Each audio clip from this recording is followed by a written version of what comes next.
So next we will take a look at proper fractions with repeating linear factors. As an example, I will take something of the form 7x, or actually 1 over x squared plus 2x plus 1. Well, I'll incorporate it in something else in a second, but we can write this as 1 over x plus 1 times x plus 1. Now in this case we have a repeating linear factor because the two factors here are the same and they are linear. So if we have, for example, 1 over x plus 2 times x squared plus 2x plus 1, and we want to write this as a partial fraction expansion, we have a linear factor here and something that we can rewrite as 1 over x plus 2 times x plus 1 times x plus 1. We'll have 3 partial fractions.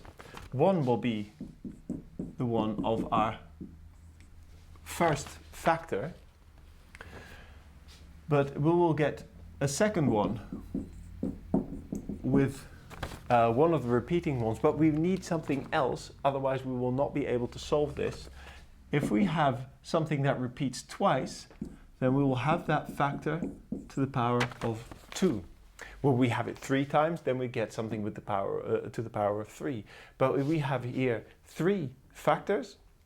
2 of them are repeating. So the first one we write basically as we did just now, and the second 2 we write as b over x plus 1. We wouldn't write c over x plus 1 because basically we have that form already, and we end up adding x plus 2.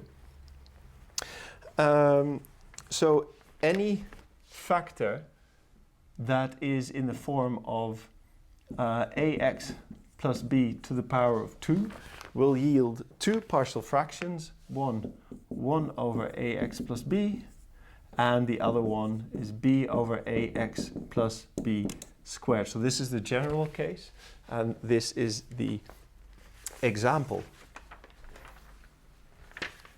Now, we can also have quadratic factors, and you can say, well, I have a quadratic factor here, I'm done, right? Well, this quadratic factor can be written as 2 factors which don't involve any complex numbers.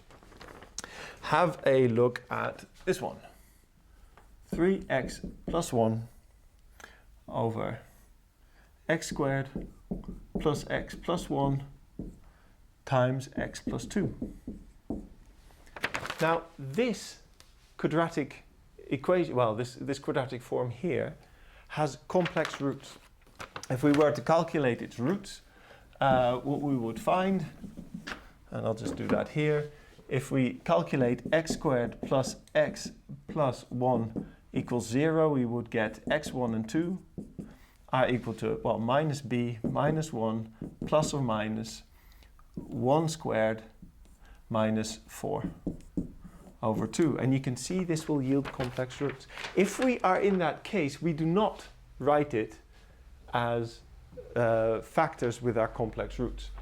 What we do is we leave it as is, and I'll show you why that is in an example later. I'll give a little hint now as to why we would leave it like this. But if we have a factor, a quadratic factor, so if we have a quadratic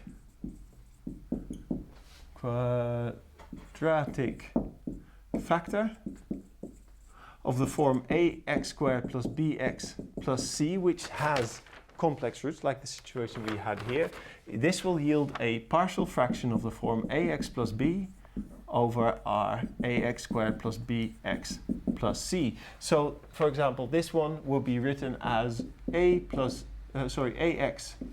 plus b over this one, x squared plus x plus 1, plus another partial fraction which will be the same as the one we had for a linear factor. So we get this form, and that's only if our quadratic form here has complex roots. But so why would we leave it here?